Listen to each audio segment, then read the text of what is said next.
The Island of Purple Fruits. One time a sailor was shipwrecked onto a deserted island. Now he was far from any sorts of civilization, but he did not despair. "I will build a boat," he said, "and I will make a big fire so that if any ships go by, they will see me and rescue me." And immediately he got to work. Now, the island had everything he needed. There were plenty of fruits, and there was a stream of fresh water, and so he knew he could survive well. And his boat was coming along well, and he had everything ready for the fire. But there were some fruits that seemed to be the most delicious of all the island. At least that's how they looked. But they grew on super tall trees, and the trunk was perfectly smooth with no branches, and it was pretty much impossible to climb. And yet, oh, those fruits looked so juicy and so delicious that the sailor thought, I've got to taste those fruits no matter what. And so he stopped building his boat and built a ladder instead.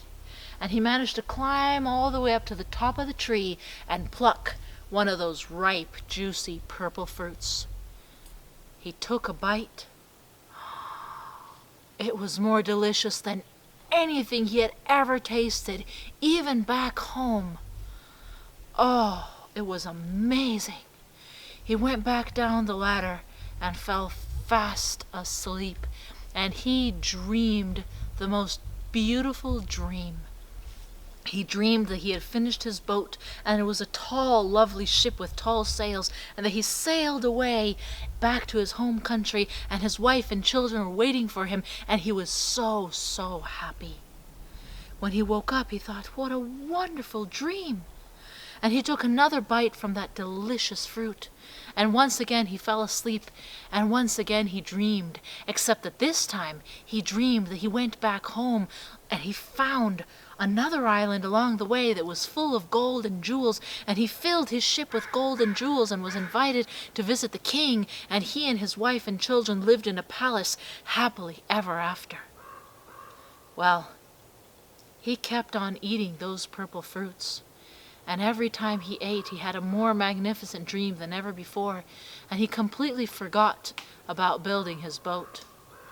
Now, after a while, a ship passed by, close by the island, close enough to have seen him, but he was fast asleep, dreaming that he was happy, that he was dancing with his wife, and that his children were laughing and playing and wearing golden crowns. And so he didn't even notice the ship passing by, and he certainly didn't light the fire. And this passed, years passed, and finally the sailor was old. He had been living on this island, eating nothing but purple fruits for years and years and years. But one day, a ship came by, and they sailed close enough to see the sailor sleeping on the shore. They said, This man must have been the one who was lost years ago. Look at him. He has been living on this island alone. His beard is long, and his clothes are rags. We must save him." And quickly they jumped off the boat and swam to shore and picked him up. He didn't even notice. They carried him back to the ship and sailed away.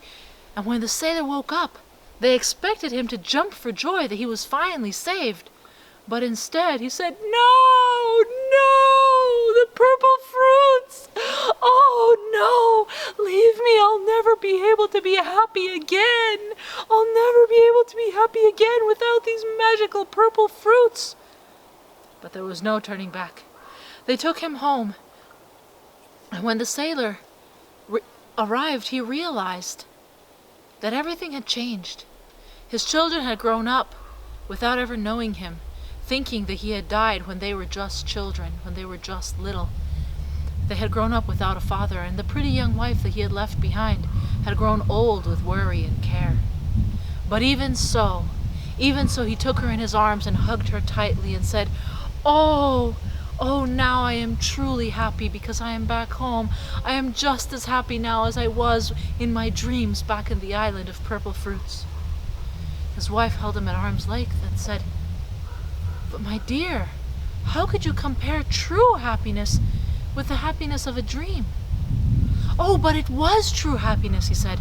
Those dreams were so wonderful. I wish you could have them too. His wife looked at him sadly. And in your dreams, were we happy too? Of course, you and my children were all happy, and we were rich, and we were prosperous. That's what made my happiness complete.